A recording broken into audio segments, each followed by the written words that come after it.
नमः संस्कृताय। नमो नमः।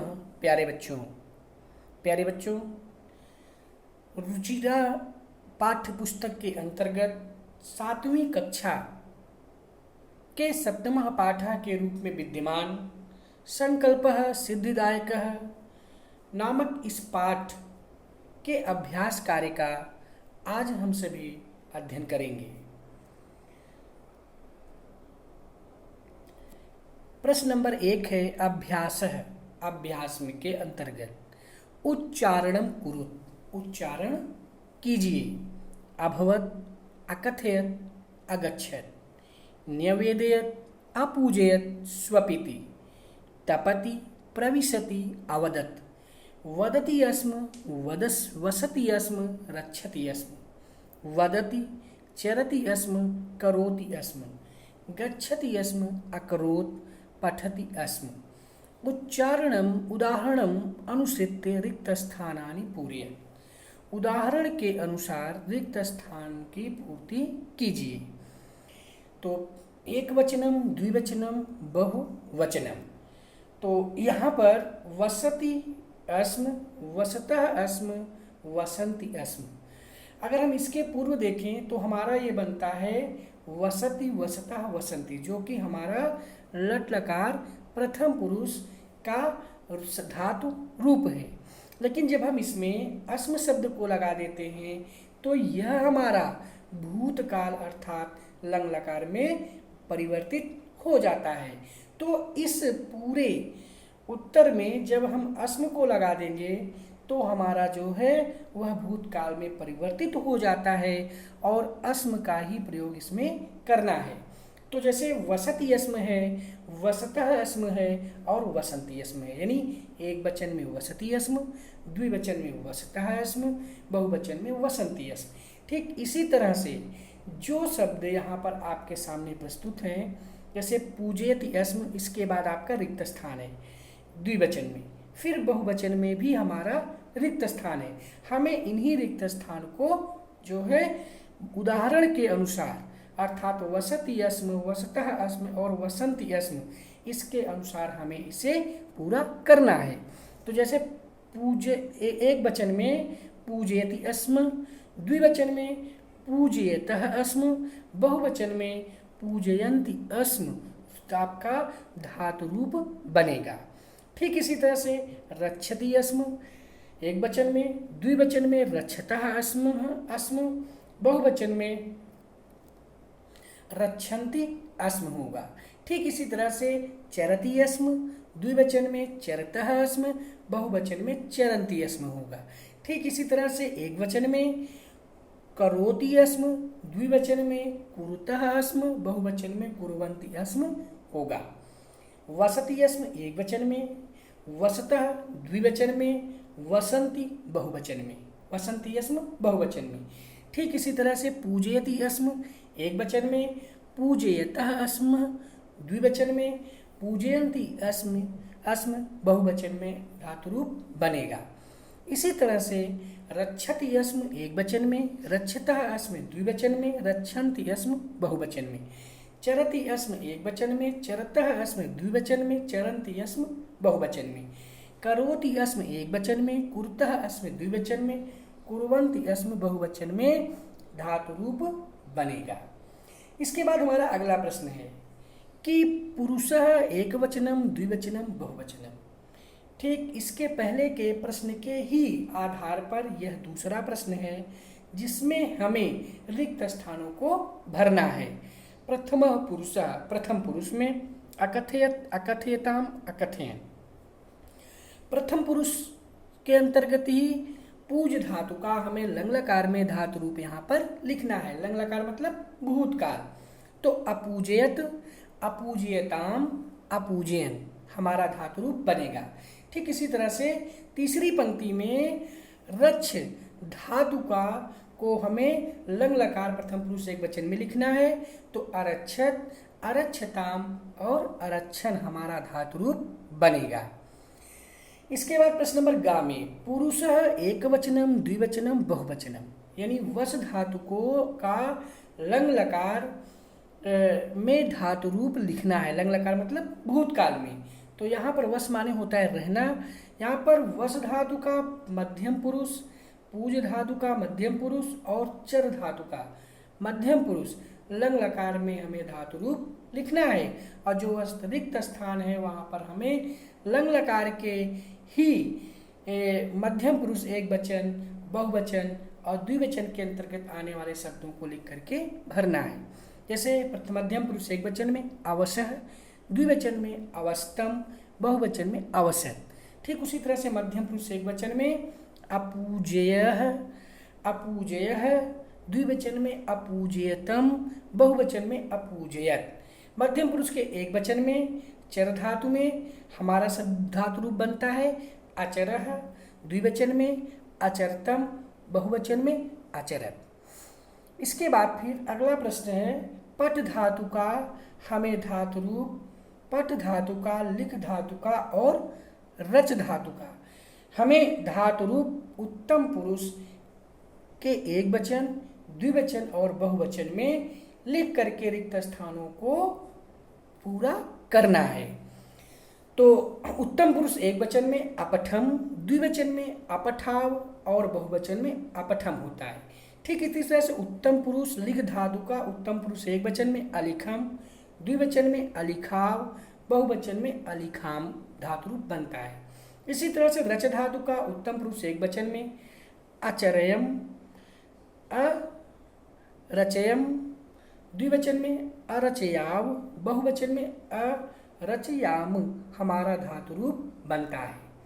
इसके बाद प्रश्न नंबर 3 है प्रश्नानाम उत्तराणि एक पदेन लिखत। प्रश्नानाम माने प्रश्नों के, उत्तराणि माने उत्तर को, एक पदेन माने एक शब्द में, लिखत माने लिखिए। तपः प्रभावात के सखायः जाता, यानी तपः माने तपस्या के, प्रभावात माने प्रभाव से, के माने कौन, सखायः माने मित्र, जाता माने हो गए। तपस्या के प्रभाव से कौन मित्र हो गए थे। तो तपः प्रभावात हिंस पशु अपि सखायः जाता, जाता। तपः माने तपस्या के, प्रभावात माने प्रभाव से, हिंस पशु माने हिंसक पशु भी, सखायः माने मित्र हो गए थे। किसके? पार्वती के। पार्वती की कठिन साधना और तपस्या के परिणाम स्वरूप जंगल में जितने भी हिंसक पशु थे वे सभी उनकी तपस्या के प्रभाव से उनके मित्र हो गए थे। पार्वती तपस्यार्थम कुत्र अगच्छत। पार्वती तपस्यार्थम माने तपस्या के लिए, कुत्र माने कहाँ, अगच्छत माने गई। पार्वती तपस्या करने के लिए कहाँ गई? तो उत्तर हमारा है पार्वती तपस्यार्थम गौरी शिखरम अगच्छत। पार्वती तपस्या के लिए गौरी शिखर नामक पर्वत पर अगच्छत माने गई।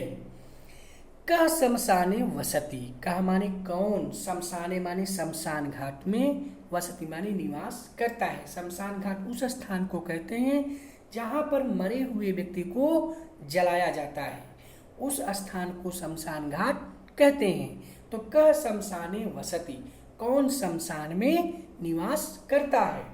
तो शिवः शमशाने निवसति, शिव शमशान में निवास करते हैं। शिव निंदाम श्रुत्वा का क्रुद्धा जाता, शिव जी की निंदा को श्रुत्वा माने सुन करके, का माने कौन, क्रुद्धा माने क्रोधित, जाता माने हो गई। शिव जी की निंदा को सुन करके कौन क्रोधित हो गई। शिव निंदा श्रुत्वा पार्वती क्रुद्धा जाता, शिव जी की निंदा को सुन करके पार्वती क्रुद्धा जाता, क्रोधित हो गई। वटु रूपेण तपोवनम कह प्रविशति, वटु के रूप में अर्थात ब्रह्मचारी के रूप में तपोवन जंगल में, कह माने कौन, प्रविशति माने प्रवेश किया। वटु रूपेण तपोवनम शिवः प्रविशति, वटु के रूप में, ब्रह्मचारी के रूप में तपोवन में शिवः माने भगवान शंकर जी, प्रविशति माने प्रवेश किए। प्रश्न नंबर 4 है कह का कम काम प्रति कथयति, यानी कौन किससे क्या कहता है। यानी यहाँ पर पंक्तियाँ दी हुई हैं, इस पंक्ति को कौन और किससे कहता है आपको यही बताना है। वत्से तपः कठिनम भवति। वत्से माने पुत्री, तपः माने तपस्या, कठिनम माने कठिन, भवति माने होती है। पुत्री तपस्या कठिन होती है। यह कथन पार्वती की माता मैना देवी का है और उन्होंने यह कथन पार्वती से कहा है।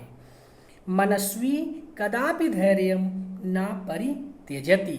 मनस्वी विद्वान लोग कदापि कभी भी धैर्यम धैर्य को न माने नहीं, परित्यजति माने छोड़ते हैं। यह कथन पार्वती जी का है।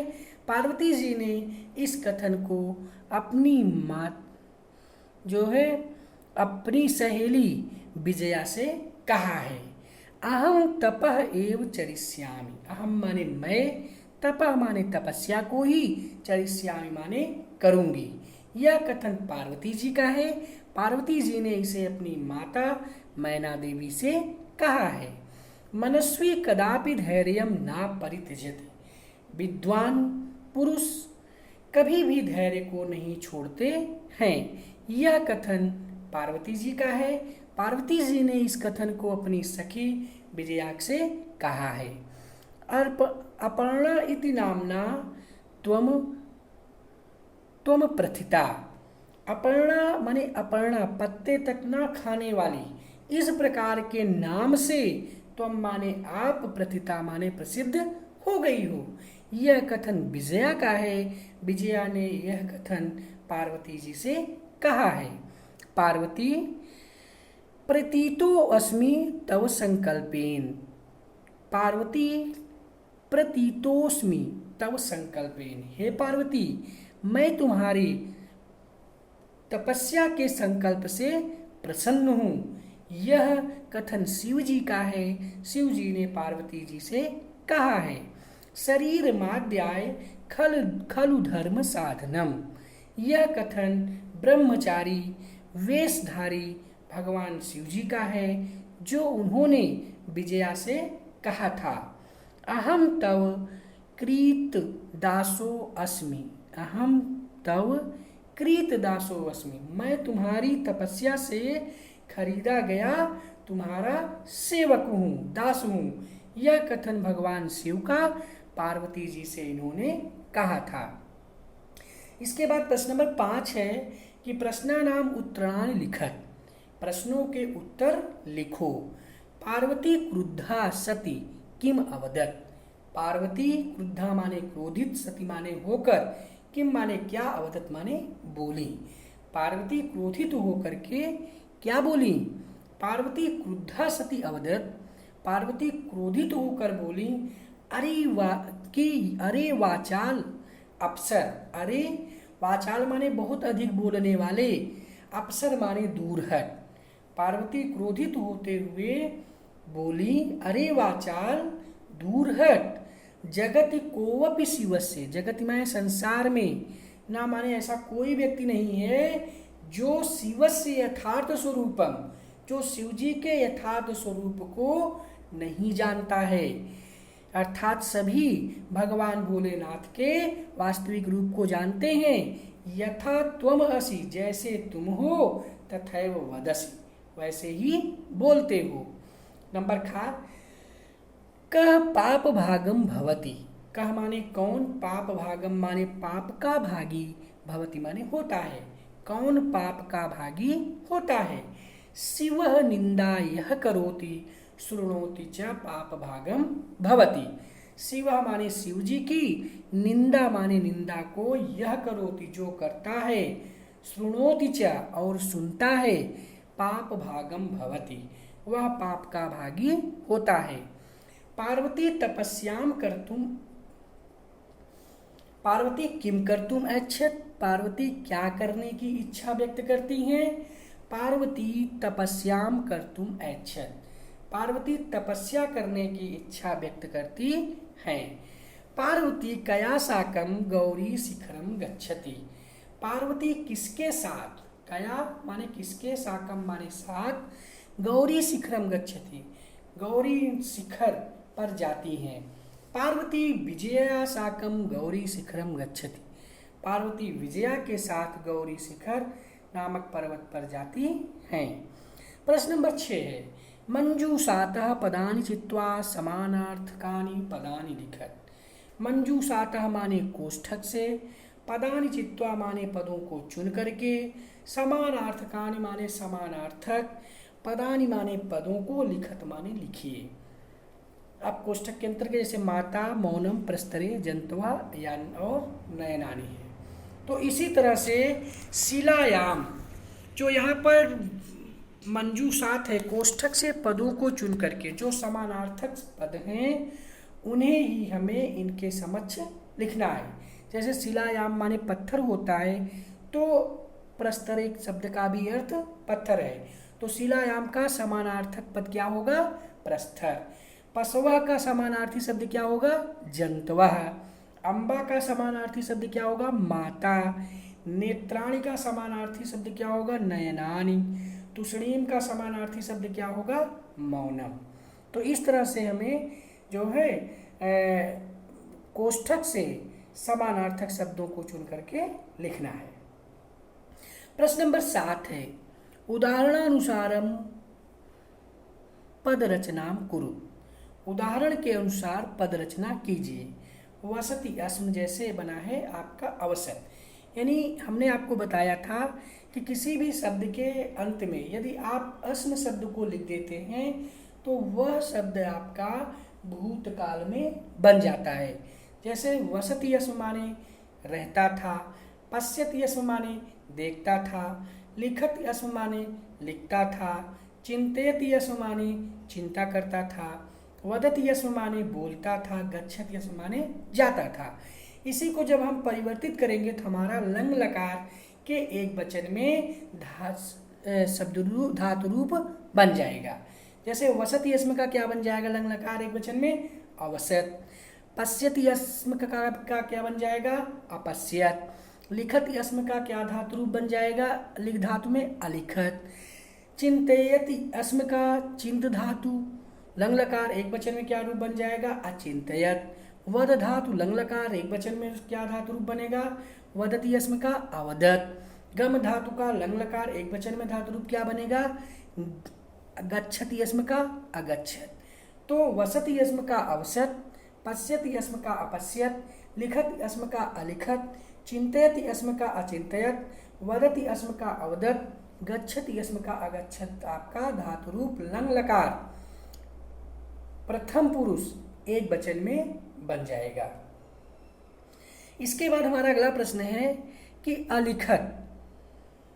इसके बाद यह लिखत फिर उदाहरण के लिए लिखत अस्म है, यानी एक तरफ आपको जैसे अलिखत अस्म है, कथयति अस्म, नयति अस्म, पठति अस्म, धावति अस्म और हसति अस्म है।